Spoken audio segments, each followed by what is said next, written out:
Boxing fans, tell us about that boxing. We're at the Cops and Kids boxing gym, and I'm with one of the coaches, Coach Greg Duggin, who volunteers his time and his knowledge to the kids and the community at this gym. Greg, this weekend, New York City was host to a full card of boxing. Friday from the Garden and Saturday from the Louis Armstrong Stadium. Let's talk about Friday night. All women's card, most valuable promotions. Give us your thoughts. I mean, historically, for women's boxing, yeah, it was great. I feel the way Andre Ward feels when he always talk about women's boxing. I think that we should support women's boxing. They becoming more talented. Serrano and Taylor, they headline more than the other of events. So I think it's great. You know what I mean? That happened. Jake Paul, who was here recently 2 weeks ago and donated his time and his knowledge as well as coverings for our rings and gloves for the kids, is highly invested in women's boxing. What does it say about most valuable promotions and their vision for women's boxing? I mean, you know what? I had issues with Jake Paul as a coach and a boxer, but you know what? He's doing his thing, man. It's a promotion. He's doing his thing so bad, man, that some of these other YouTube guys are trying to follow him. They're never going to reach the pinnacle he's reached. You know what I'm saying? So he's doing a great thing. I wasn't here when Jake was here. I came after he left, man. But Jake, man, I appreciate what you're doing for our gym. Man, great, man. You know what I'm saying? And it's fantastic for the women. I don't think there's never gonna be nothing like that again. Over 6 million viewers globally and 4.2 in the United States. Were you one of them? And if so, what you think about the card? It was a great card. It was champions and contenders. It was a stacked card for women, you know what I mean? I mean, even though Clarissa wasn't there, she did come and support, so that whether Jake didn't like it or not, that's still the fact that she came and support the card it was great in itself. I mean, hopefully that he create more cards, all women cards, you know what I mean? Because it not only brought out women, but it brought out men. And hopefully in the near future, these events will start coming. For this fight card, there was a $250,000 fighter performance bonus. That was won by Shadasia Green when she beat Savannah Marshall. Give us your thoughts about Shadasia Green getting the win and Jake Paul giving such a big incentive. I like Shadasia. Off camera, we were just talking about Shadasia and Clarissa fighting. I think that'd be somewhat competitive, but I didn't even know she fought Savannah Marshall. And that I got to see the fight. I'm pretty sure it was competitive. I think some people say that Savannah should have got the nod, right? Yep. So I got to see that for myself. But in the end of the day, that was a competitive fight. That's what we want to see. We want to see the best, whether it's men and women. The trilogy between Amanda and Katie Taylor is now over. Do you think that it lived up to the expectations? The only thing that I can say about the third one, the third part, it didn't, because we expected more out of Amanda. But the trilogy itself it's always going to be historical, like to the Thriller Manila. It's always going to be up in that plateau. But still in all, it's going to always be remembered as one of the classics in boxing of all time. Nobody can deny that in the history. At 130 pounds, Alycia Baumgardner successfully defended her title, but many people questioned the decision and might have felt that Miranda pulled it off. Give us your thoughts when something like that goes on. Man, I'm glad that you brought that up, man. My coach mate, my gym mate, Sosa, I heard it was a lot closer than it was, and I think that Baumgardner overlooked her. She can get mad all she wants, but I think she overlooked her, and boom.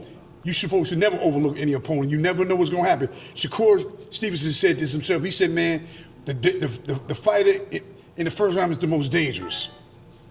So we should take heed to that. That means you should take people serious. But, I think that it may expose some things in Baumgardner too for future opponents. And I bet you Mela is like laughing. You know what I mean? But that's the way I see that, man. But she did a thing, man. The challenger. You know what I mean? Not only did she come close, but she could be for future fights or closer to a title shot down the line because of her performance. I was in attendance at the Garden Unfortunately, I didn't get to cover the event live. I was as a spectator. I mean, the crowd was ecstatic. The energy and the vibe was awesome. And I think that MVP, Taylor-Serrano, and all the women on the card should be commended for coming through. Every woman came and did their best and tried their best. And I think overall, the card was great. And I can't wait till MVP gives us another promotions, hopefully closer to New York City, if not in New York City, but wherever it is, I'll be tuning in. You said it all. I ain't got no more to say on that. You said it all. On Saturday, we had two back-to-back, Friday and Saturday. On Saturday from the Louis Armstrong Stadium, Turkey Al-Ashiki and Ring Magazine presented Edgar Berlanga, Hamza Shiraz, Shakur Stevenson, William Zepeda, David Morrell was on the card, Subriel Matias. Talk to us about that event. I think that was a great card, the whole thing. I thought it was a great card. No disrespect, Berlanga, but I went with Hamza. I just had this strong feeling with Hamza. I'm the type of coach that even in fights that I'm watching, I always study the opponents, the good and the bad. And for some reason, and I talked to some of his sparring partners, which I will not speak on the names, but and I told him I'm going with Hamza. I didn't say it was going to be no KO. I just figured, man, that as a coach that he didn't have the tools with Hamza, or he underestimated him. That was an incredible stoppage. You know what I'm saying? I don't know what Berlanga's going to do after that, but it shouldn't have been the main event. It shouldn't have went over Shakur Stevenson. It could have been the last. Could have went after the Cuban and the Russian. You know what I'm saying? But nevertheless, that was a great card. What do you think about Edgar Berlanga, and how does he get over this after doing so much trash talking and putting in the performance that he didn't actually put in? Man, I don't know, man. I don't, even when I was a boxer, I never believed in trash talk because it can backfire. I don't know, man. I don't know I don't know how he gonna handle that. I don't know. I talked to some people. Some people say he should just retire. You know what I mean? Because his pro career is up and down. After the 15 knockouts, when Top Rank started making him fight better fighters, he never lived up to the hype. People say, oh, it was a moral victory over Canelo. Moral victory? You lost. Right. I don't know, man. I think that Edgar should just sit back and really ponder on his future, period. That's just my personal opinion. He made enough money, and I hope that I heard that he did invest on some things. I think he should just ponder on his future, you know what I mean? Because it don't look good for him. Shakur Stevenson successfully defended his title against William Zepeda in a not Tom and Jerry fight. He decided to stand his ground, put punches together, push Zepeda back, but he was also comfortable playing the ropes on the defensive end. Give us your assessment about Shakur's performance. That reminded me of Whitaker and Chavez. I loved it. I keep watching it over and over and over. Yo, kudos to Zepeda, because he brought out the best in Shakur. I already knew that Shakur could fight. It just took the right people.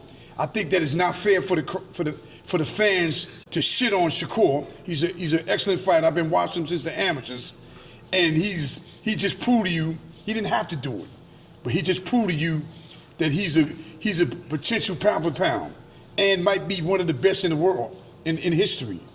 I just keep watching the fight because each time you learn something. I don't want to. Did you see the interview with him and Nigel Benn? Yes, that was a great interview. Shout out to Ariel Hawani. That was an awesome interview. Both men respectful to each other. It was funny. It was enlightening. It was informative. So it was great. I'm always going to go with Shakur. And not only that, he's one of the few boxers that I like that knows the sport and knows how to conduct himself as a young guy. You know what I mean? And this is what captures my attention because he knows what he's doing and he knows how to conduct himself. That's just my opinion. Also on this card, David Morrell was on there. Albert Puello fought against Subriel Matias. Also, the sensation Reto Susumi was on the card. What does it say about Ring Magazine and Turkey Alashiki and the type of cards and fights they're putting together? No, that was some good cards. The whole card was good. Yeah, that was the whole. Yeah, I knew about him, the Russian when he was in the Olympics, even before the Olympics when he was in the World Championship. That was surprise. That wasn't no surprise to me. Because he got a history of beating Cubans. Like I said, the whole card was good. It was a good matchup between Puello and I don't know. Listen, man, that was a great matchup, man. That was a great card, period. Great matchups, great card. Friday at the Garden, Saturday at the I had to work. Saturday at the Louis Armstrong Stadium. Well, hopefully this next one you won't be working. We have a doubleheader coming up on July 25 and then again on July 26. Let's talk about the 25th. Primetime Promotions is back at the Melrose Ballroom. On that card, our own Avondale Suicide is going for the main event. We also got some undercard fighters. Talk to us about that card as a whole. I only know, I think it's Suicide, former, he could have been a title contender, he could have had the title, the setback. I'm around him in the gym. Sometimes I work with him. The man worked diligently. He deserves that. He was even working with what's his name in camp when he was Boots, when Boots was getting ready for his last fight, you know what I'm saying? He's a hard worker, man. Even though he's in his age, he still trains hard and got the eye of the tiger. So he just might have it with the help of my co-coach and my brother, Uncle Dre. Akia Baby. About time. White chocolate. Now, that's my guy. There was a time I worked with him. He's working hard, you know what I'm saying? And he need that return, man, because he need to let the public, the boxing world know he's still relevant. And speaking of relevant, and I'm sorry to interrupt you, he went over to the sparring session at Dog City, New York City. I saw it. And he did his thing. He did what he do normally. So Nikita needs to be relevant. He needs to be in there. He has to show the world that he's still relevant. That's it. That sells it all. Primetime Promotion, that card is stacked with 12 New York City fighters. It should be an exciting night of boxing. The following night at the Theater of Madison Square Garden, our very own Bruce Shushu Carrington makes a return to the ring. Also headlining is Xander Zayas for the vacant WBO title. I didn't know that. What do you know about Saturday night? And talk to us about Bruce Carrington. I didn't even know Xander was getting ready to fight for a title. Shushu, the last I heard about Shushu, next Tuesday, he's going to do a public exhibition here. Right here at the Cops and Kids, a meet and greet. So if you're watching this video and you want to meet and greet, Bruce Carrington also be here. Julius Barlow, who'll be making his pro debut on the 26th. Oh, that's my guy, Juju. Yeah, Juju will be here as well. 667 East 34th Street, Cops and Kids.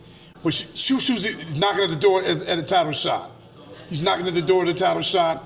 And to my personal opinion, it seems like a lot of dudes don't want to open that door and give him that challenge. Right. And some of the guys I like, but it just seems like they're trying to avoid him. At some point, somebody gonna have to let him in and take that chance with that belt. You know what I'm saying? But yo, man, I'm a coach of Cops and Kids, man. Come on down and watch Shushu, man. And down the line, you gonna support our guy, man. Thank you for that. Greg, speaking of Cops and Kids, you're a coach here. Right. You're involved with some of the youth, some of the champions, some of the former champions. Talk to us about your time here and what it means to you. All right, let me give you my origin of how I'm in Cops and Kids. First of all, let me say my name is Coach Greg. A lot of people call me Sekou. I learned how to box in prison, and then I started coaching in prison. When I came home, instead of moving back to New York, I moved to Syracuse. While I was coaching fighters in Syracuse, I started seeing on the internet, first persons that caught my eye was Shushu, Lil Biha, Sosa, that little group, Nikita. They was all kids then. And I started like looking at and then when the Olympics came around, they came to the old Cops and Kids, and I said, man, I like this, man. When I was up there, you know what I mean? So, and I felt like boxing in Syracuse didn't have what it takes. I just felt something wasn't missing, even though I trained a lot of boxers in Syracuse. So I said when I go on vacation, I'm gonna go to the gym. And when I did, that was I think it was 2016. 2016, the first person I met was Coach Sosa. He had Earl Newman and Jeff. They were on the outside working. And then there was the old man, Bracciano, Hilgado. They treated me, man, like a family, and I never looked back. I became committed to Cops and Kids. So for over the 9 years, every time I come on vacation, I would come down here and train, help coach out. And I became committed to Cops and Kids. Last year, I moved back to New York just for this reason. And it was fantastic. I always say this, I'm gonna continue to say this, me and you have many conversations on that. My thing about Cops and Kids is the program for the kids. Pat had something to do with who you became. Correct. Cops and Kids is a program geared toward saving the youth, changing the youth's lives through boxing. And it's been successful because it wouldn't be no shoot, it wouldn't be no B-hop. Marcus Brown was the first world champion out of Cops and Kids. It's so successful. We got so much talent. It's unbelievable, man, just because of the kids. So before I came here, I wanted to be one of the best coaches in the world. I don't even think like that no more. I just a coach that I give the guys I train 100% because it's about the kids. It's about saving their lives. And not only that, I'm an example because I lost 30 years of my life. So now I'm giving back. So, Greg, with so much to do outside of this gym as someone your age or someone who may have a family or maybe even negative stuff, drinking with the boys, smoking with the fellas, why do you choose to donate your time to this place? First of all, I'm going to say Cops and Kids is a family to me. We like a family here. I be in the gym so much here, I don't even know if the day is over with. This is how much I invest the time in me. It's so much going on. It's like a direction that we going on. Know what I mean? So it's positive. It's always positive. And it's like a family. When we're not training, we're laughing and joking. It's always. And then when we're not doing that, we're celebrating the guys that were here, that made it. Cops and Kids is great, man. I've always been a good coach, but like my guy Sergey, my brother Sergey over there, one of my co-coaches, Andre Rozier, Numeral Limerak, these are world champion coaches, man, that they made my game go to another level. But I don't look at it as a great coach. I look at it as a coach and a counselor because some of the kids come in, they got problems, man. We don't know that. We don't know what's going on in their life. And then like I always said in my other interviews, some guys come here and they don't want to box. And we got to remember, man, that as a coach, as long as they come into the gym, they can develop friendships. Every time when a fighter from my gym has a fight, all the people go they get free tickets and go. You can't beat that. And education is a major thing too. We have a system here where in the afternoon, in the morning, if you ain't going to school, you ain't got no business here in the morning. This is for the elite, amateurs, and the pros in the morning. Sometimes we have a hard time. Kids come, y'all you in 3, you got to go back because the thing is about Pat and I agree with is about education. Without education, you can't make it in the world. That's just reality. No matter how you dispute it, some form of education you done made it. So, and then we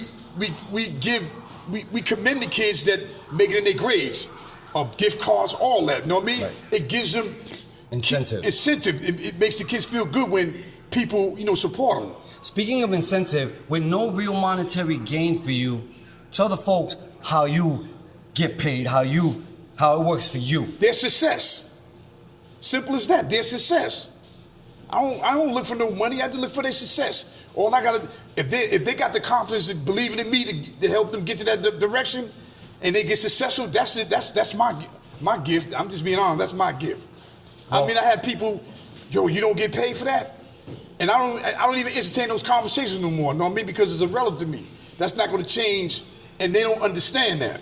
You know what I'm saying? Now, I can see if I had a particular coach, a fight in this gym, and I helped him guide his amateur career, and he decides when he turns pro, he wants to take me as a pro coach. That's a different story, but I don't entertain that. My concern is giving them 100% and helping them get to where they want to be. That's all. Nothing else matters to me, man. And what's important is the gift that keeps on giving, and you keep on giving, and these kids will keep on moving forward in life in a positive manner. And Greg, we thank you for your time. We appreciate your knowledge. No doubt. Thank you. I appreciate you, man. Yo, this is my guy here. He comes here, and long as he, look, Cops and Kids is one of the best gyms in the world. Not only do we work with the kids, but from the professional level, we can fight. Guys are from all over the world come over here to get work. And he's a witness to that. Matter of fact, today is sparring day, and I'm gonna leave it at that, man. Thank you so much for your time, man.